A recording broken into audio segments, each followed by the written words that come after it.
Tonight's guest is Katie Ketter. Originally from Chicago, Katie has her degree in religious studies and communications from Notre Dame of Maryland University.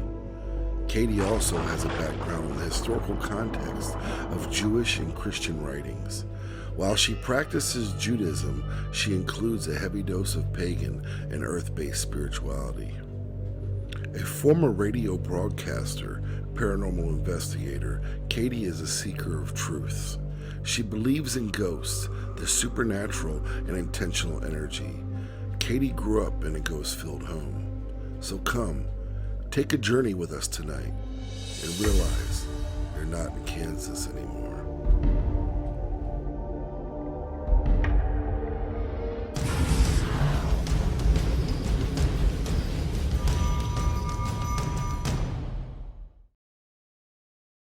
And with that said, folks, here's the lady of the hour. Welcome to the show, Katie.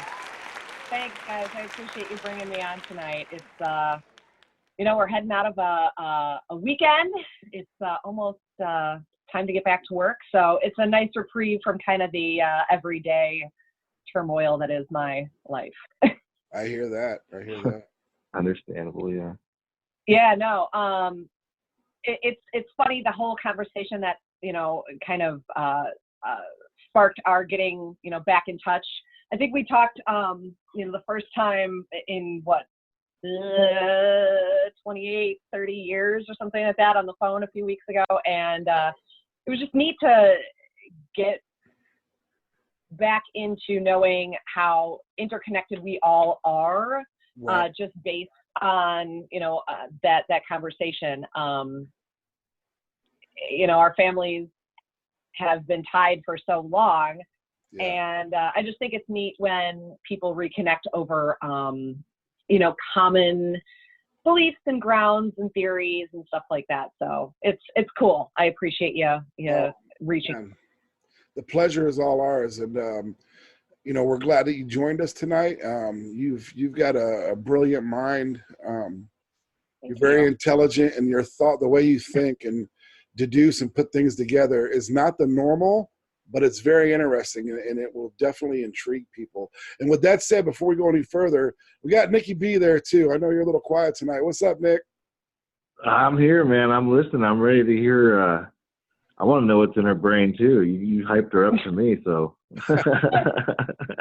Well, the floor is hers. The ship is hers to sail tonight. No, it's funny. I think it's really interesting nowadays when you talk about religion and spirituality and how people want to perceive that. And, there has to be like this hard line. You're either hard spiritual and you don't want to be associated with any religion, or you're hard religious, and spirituality is something that you can't be involved in or encompass. And it's almost,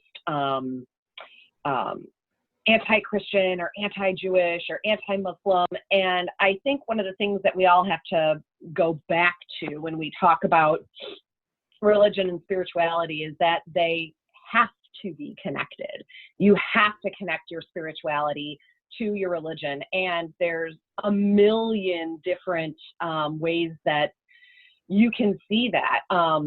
Santeria and voodoo and things like that, came from the spirituality and from the religions of Africa, and were intertwined because, when slaves were brought over to the U.S., they were forced into Christianity, and a lot of them were forced into Spanish Catholicism, and they had to equate their spirituality to Christianity in order to not only keep what was sacred to them, but to stay alive. You see so much of that, the Central and South American culture, of course, infiltrated with Catholicism and has kept a lot of their own spirituality. You see that very heavily in Day of the Dead. And Jews do that too. We are very into our own spirituality. The Kabbalah is a great example of that. Even Mormons and the Mormon religion, they will talk about veils and how people can become unveiled and see things that, are on a past life or in a different dimension or things like that, or have premonitions. And it becomes okay to have spirituality that crosses interplanes or interdimensional if it is given to you by God, right? That's the okay plane in order for these things to happen. You know, when a statue of Mary begins to cry, that sort of spiritualism is okay, because it's Mary, and you know, or an angel moves, and there's this angel statue in a church or a basilica that moves, or a saint statue. You know, that's okay because those things are deemed by, you know, Jesus or God or whomever. But it's the spirituality of other people that, you know, maybe doesn't confine to the same God that they worship, that is not the right spirituality. So I think a good example of that is people will see signs, you know, after people have passed, loved ones or things like that, and they appear to them in birds or butterflies. Or you hear lots of stories about, a good friend of mine's grandfather used to always have pennies, and he would put pennies in specific parts of the house.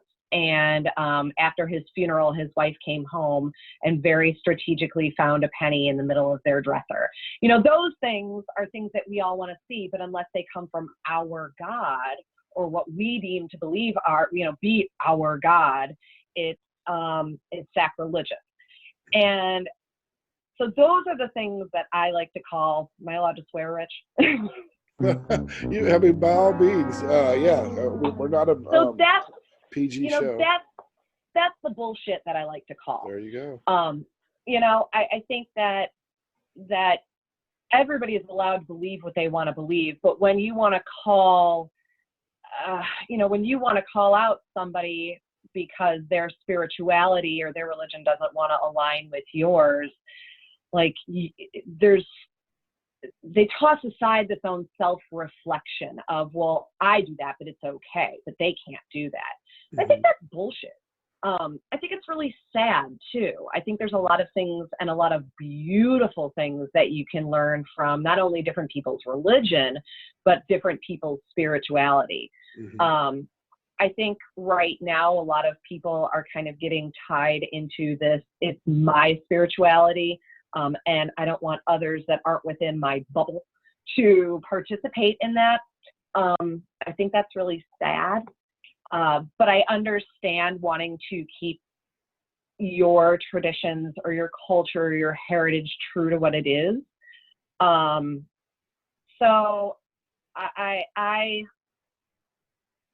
you know, there's not enough love in the world. And I think that we all should just be open to teaching other people about what we hold sacred and keeping an open mind to it. And it doesn't mean that you have to take it on, but I think it's important to go into things with an open mind. And, you know, that's one of the things that I want to just kind of give the audience an umbrella of is I try to keep an open mind. I'm certainly like a science fact-based person.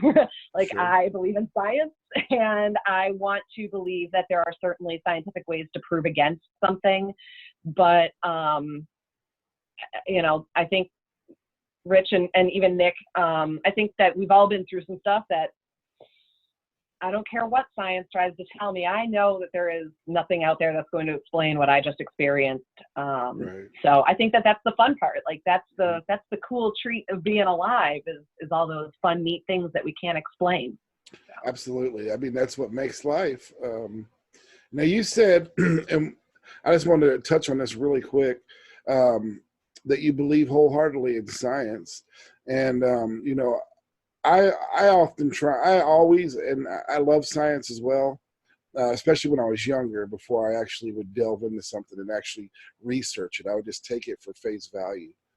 But what I've become to realize, the older I get, the more I research, is science is almost just another religion. You know, when, you know, and I think of that song, you know, but yeah, so.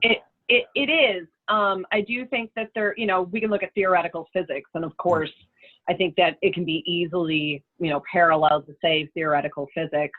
until it's proven, is very much like a lot of religion is, or how people feel a lot of religion is. There's a strong belief that, this is going to equate to that based on X, Y, and Z. Well, that's what a lot of religion is. But I think, and people certainly, a lot of atheists will say science is my religion. That's fine. Like, I don't believe in God. That's totally fine with me. My husband doesn't believe in God. So I live with one of those people. Okay. I did not know that. Yeah. I call him my devout atheist. You must drive him. You must drive him nuts. We kind of have a mutual understanding that because, and here's why. Let me back up. So I think there's a misconception that atheists don't have morals. Mm-hmm. Or that you need a divine being to guide your moral set and to instill ethics mm-hmm. into your being. Right. And I think that is a terrible thing to believe, and I think that's a terrible thing to put upon people. You can be a moral and ethical person and have no belief in God. And I think that it's sad that people discount that. That means that we have discounted everything that makes us human. Mm-hmm. Is to say you have to believe in God or you have to believe in a moral deity to guide you in order to not kill people. And that takes away from the camaraderie that is just human. Mm-hmm. So I never want to discount that. We never get into arguments about it. I will never try to convince my husband to believe in God, just like he'll never try to convince me not to believe in God. And I think that the real challenge that we face just as a couple is, how do we teach our kids about God and spirituality and things mm-hmm. like that? And really, it boils down to morals. What are we teaching our kids about morality? How do we teach our kids about death? How do we teach our kids about, why things are right and wrong and why people act the way that, they do. And I think that you can do that in broad strokes and kind of let them believe in what they want to believe in. It's easy to teach kids about magic. Kids want to believe in something that they can't understand. Mm-hmm. Santa is a great example of that. Sure. I spoke about that one time, just about how, the belief in Santa Claus is something that kids want and mm-hmm. love, and the tooth fairy and, all that stuff. Because it's easy to believe in that sort of magic. Right. And it's, obviously there's a present element to it, but it's fun, mm-hmm. and once you take that away from them, once you take away the curtain, you have to tell them that there is no Santa. It's brutal, actually. A little bit of. If I may interject something. Please. Oh, yeah. Oh my gosh, please. Okay, I have a 5-year-old, and Rich, you know me very well. You know the way I think, the way I see the world, the way things are. Mm-hmm. And because I think the way I do and see things the way that I do, I've kind of been pushed to like where a lot of things, especially with society, whether that involves politics or religion or whatever the topic is, that I've kind of had to, well, I didn't kind of have to, I guess I just did. I evolved to have this, it's a black or white. There's no gray matter with certain things anymore because, let's be honest, the world has gone completely crazy. Now, I don't know if you have your children in public school, but for me, I'm anti-public school 100% because putting them, it starts at pre-K. I just witnessed it. My son just finished pre-K, but they stripped them of their innocence, and I watched it happen within 3 days. My child was a different child. That is completely disturbing to me. Mm-hmm. Public schools groom our children. So talking about, the Santa Claus and the magic and everything behind all that, their innocence is being taken away from them already. And I find that horrible. And for myself, I want my son to enjoy every day of his young childhood. It's the best time of his life. He's carefree. It's a beautiful thing in life. And I think we all wish we could live that way, even as adults, just to be carefree, not, you know, wake up and know everything's taken care of for us. We don't have to worry about anything. Today's just fun. What am I going to play with? I wonder what Dad's going to feed me. You know, So that's all he cares about in the world. Are you trying to say that you still wish that you knew that Santa was real? Yeah, exactly. Because I was innocent. I was able to keep all that magic alive. You know what I mean? No, there was But something that made it magical. You're right. Yeah, it was new to us. It was new to us, and it was a mystery. It was magic. It was just, wow. It wasn't like something that happened all the time. It was just once a year. You know what I mean? Yeah. And once we got like to a certain age, we really anticipated that. You know, seeing all our family and eating crazy food and getting presents and getting hopped up on candy canes and all kinds of cool stuff. So, but then we would contemplate trying to stay up so we could see him drink the milk and eat the cookies. You know? Yeah, I believe that was our curiosity trying to solve that mystery. You know, all right, where's this cat coming from? What's he doing? You know what I mean? Is he really coming down the chimney? You know? Right. But we that gets taken away from us too young. And for me, excuse me, I try to make my son have the opportunity to enjoy every minute of being 5 years old right now. You know, I want to, yeah. And even when he's 10, I want him to be responsible and for the age appropriate responsibility, and his education I don't worry about. I'll teach him or he'll go to school. So, but the public school I have an issue with because I've seen the just over that first pre-K year, you know, for instance, I got called into the school, and I'm not going to go into the whole story, but they wanted to talk about my son not doing what they wanted when they wanted him basically to do it. And at the time he was just turned 5, okay, maybe a month into it. And I told them straight out at the school, I told them your first mistake is having any expectation of a 5-year-old. Yeah. That's your first mistake. And from that point on, the school just started to really show what they were all about and the education system. And it really frightens me to have that my son may not be able to enjoy all of his youth the way that he should be able to. I mean, we're all relatively close to the same age, and we could think back when we were kids, having fun. That's what it was about. It was having fun, and you can learn and still have fun. You know, you can learn life things like morals and values and manners, which a lot of kids don't have now. You know, I get surprised. I go to the store and I feel a 10-year-old the way he talks to his mom. Holy Moses, you know what I mean? Right. Kids don't have most kids in a whole do not have that today. And it's because they're being forced to grow up early. And I don't know how to, I guess, covet the youth for my child and still operate life within the boundaries of the law. Move out to the country and keep all electronics away from them. That's one thing, Katie, I know that you didn't have, I didn't have, or you didn't have, Nick, as children. I mean, I was 16 with a black and white TV. And I'll just say this, and I'm going to throw it back to you, Katie. I remember that if I got in trouble, I was on punishment and locked in my room. And that was the worst, especially in summer. But now, to get a kid out of his room to go outside is punishment to them.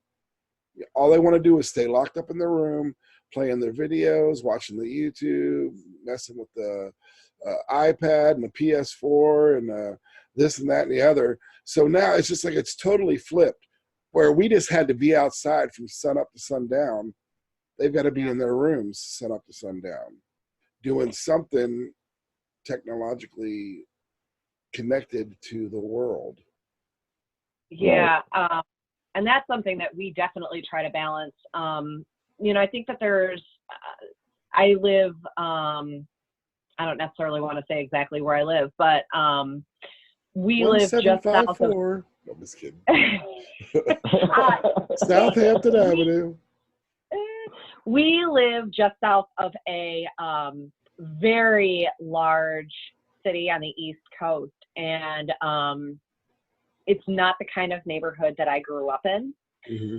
I grew up in a neighborhood where everybody's mom was your mom.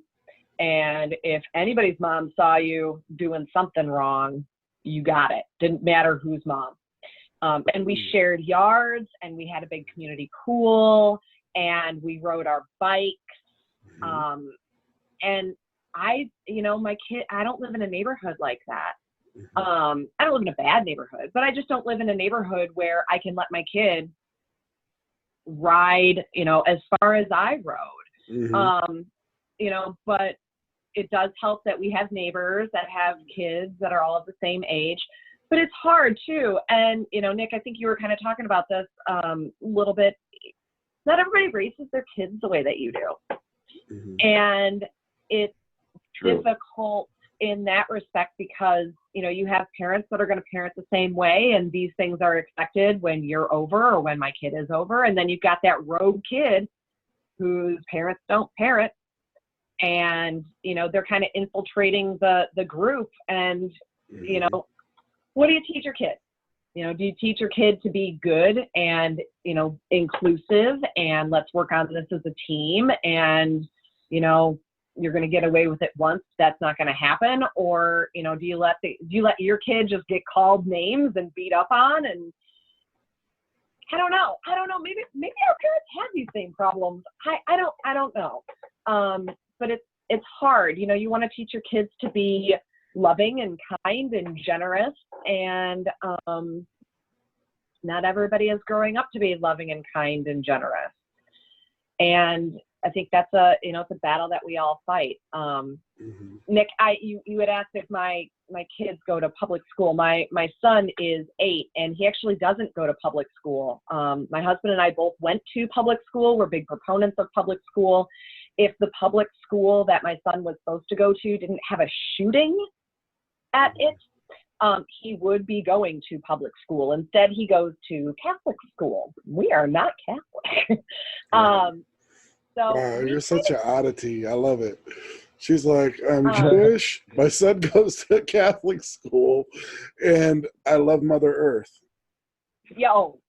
Mother Earth and we're tight. And we can talk about that in a little bit, but it's been a different experience in that he gets bombarded and just annihilated with Christianity and Catholicism and the saints and the catechism. And I think he's one of 2 kids in the school that is not Christian. So that's been a really interesting experience. Now, and look, I get it. You're a Catholic school. You have every right to teach Catholicism. It's part of the doctrine and part of the morals and ethics of the school. Fine. It does take away, kind of like you were saying too, even in a private school, it takes away a little bit of that magic. And even just the openness. I'll tell a quick story and then we can move on.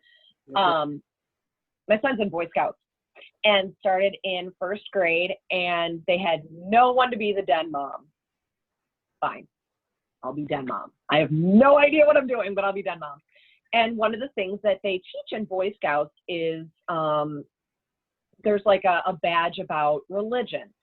It's not Christianity. It's not Judaism. It is not anything specific. It is just learning about religion. Great. This is like, I got this. I can do this. I can boil it down, and we can learn bits about Christianity. We can learn bits about Judaism. We can learn bits about Native American culture and some of that spirituality.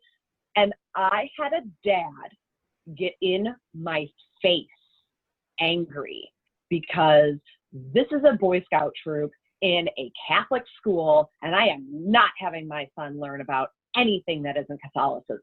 Oh, wow. Okay. First of all, this is not a troop that is like exclusive to the Catholic school. This is a troop and a like whole group of boys that just happen to have meetings at the Catholic school.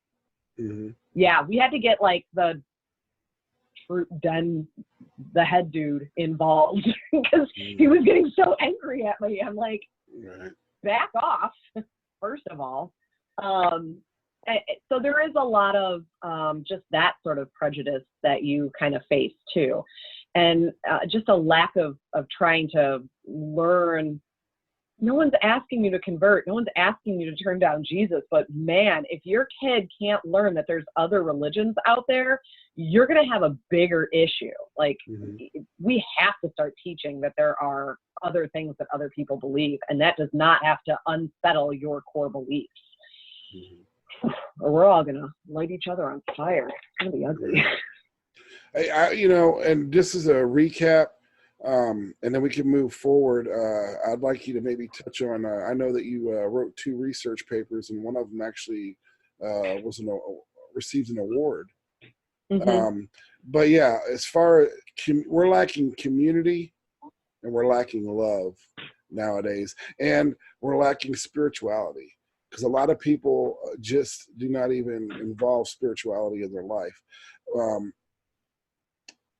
I consider myself a Christian because I read, and that's my spiritual connection. I find a closer bond that way, but I don't judge anyone else for their beliefs, and I'm very understanding. One of my longtime friends back in Chicago as well is Leviticus Houston, and Leviticus is a Muslim. And I had another friend that was from Iran, Ali Bobby, and Muslim again. He's the one, I didn't even know what the Quran was, but he showed it to me at a younger age. And what was funny is we went to a Christian school, King's Academy, and both these guys went to that school. And, it was because the schools around Chicago area were bad at the time. Yeah. So their families put them in private schools. So what I'm saying is, we don't have to share the same spiritual awareness to love each other, to form and build a community, and to move forward. And I think that's the biggest thing lacking in today's society, is they're indoctrinated from public school to college, and then college wants to force feed you one way of thought. And then by the time you get out of college, if you can't think for yourself like you, I mean, it's like you're almost a robot. I must be thinking this way, get a job, student debt, pay it off, married, 4 kids, housewife, I don't know. That's just me, but the ship is back to you. I'm sorry. Sounds like Nick's over there. But that is how it is, dude. Slurping. That's how it is. That's exactly how it is, like you just described.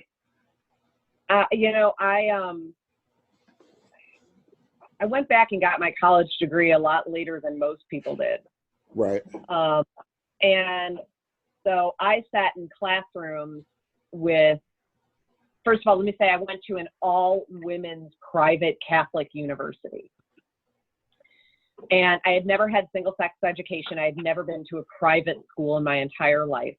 And it was really eye-opening to see what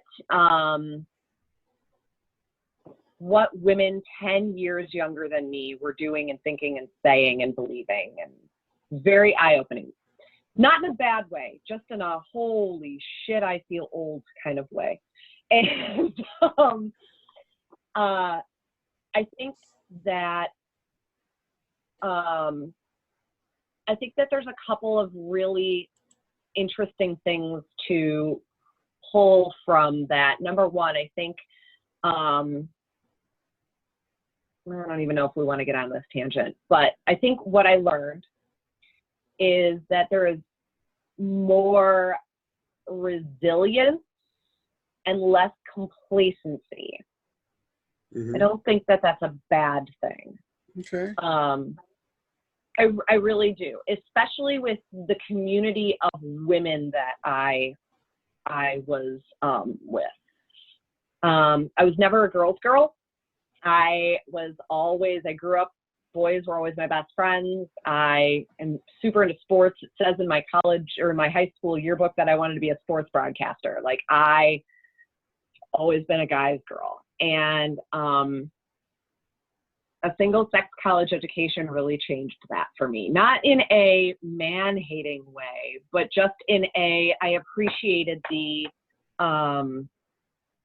camaraderie and experience and importance of being connected to the people that identify as the same gender as you. And I think that that's important.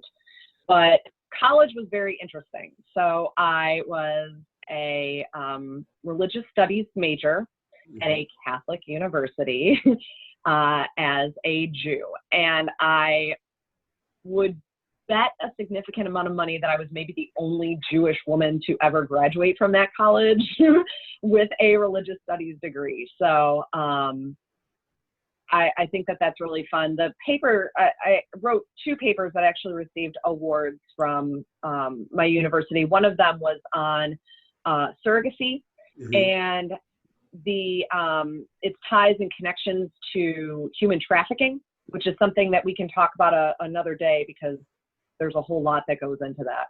Wow, And it ties to the Old Testament. So that's a fun one. Yeah. The one that we discussed, though, and that I sent over to you is about Satan and evil, and why Satan continues to be a part of the everyday battle for Christians. And I spent 6 months of my senior year of college doing an independent study on this, because the one nun in the department wouldn't take it on with me. She thought it terrified her. And she's like, there's no way I'm doing this with you. I will not sign off on this. So I had my advisor sign off on it, who was one of the smartest human beings I've ever met. She got her doctorate from Harvard in Old Testament Hebrew. Oh, wow. Wicked smart woman. But I'm like, look, I don't get it. I don't believe in deitized evil. I don't know if that, someone I'm sure in the comments will take me to task on that phrasing of it. Go ahead. But I don't believe that evil is its own entity. And I always struggled with the concept of when Christians believe that Lucifer or Satan is actively at war with God, with the understanding that God is the supreme being. Why? It was too mythological for me. It was like, why are people putting so much weight into Satan? Like, this is hilarious to me. And for a lot of people, it's not. It is not something to be taken lightly. It is something to be taken very seriously, and they battle Satan every day. So I wanted to dig into it. And it's like, well, why? Why is this? Like, how did this start? How did Satan begin? And a lot of my research took me back into, the Old Testament, and a lot of old writings about the word Satan and about devil and about, evil, and all the way back to the creation myth, because a lot of people like to think that, Satan became a snake and talked Eve into giving Adam an apple, and that's what introduced sin into the world. And that's not what this is. That's not what this is all about. And how it's evolved and things like that. And the base of the paper is that the word Satan was originally an adjective. You can go back in the Bible and see they called King David a Satan, and it's not a word that meant like embodied evil. It was just a word that meant somebody that you didn't really want to be around, or that wasn't doing good. And it, over time, like a lot of things that we see now, kind of became it became personified. Small case Satan became capital Satan, and it became the embodiment of a evil deity. And it progresses even further as, you know, the writings of the New Testament come about, and the pushing away of Judaism and obeying the laws so strictly. It came down to we as Jews, but not Jews, so very early Christianity, we're going to take upon ourselves this burden that, you know, the Jewish people have had for so long, the dysphoria and the being, you know, kicked out of our homes and, you know, shuffled around, and always the persecution. We have to take this on, even though historically my ancestors didn't, because I'm Greek or whatever. And so how do I hold this burden? Why are bad things happening to me and my family if I'm not really Jewish, but I'm taking on this Jewish Messiah, right? Well, it's Satan. It has to be Satan. There has to be some reason for it. Mm-hmm. It's a wild ride. Stay with me.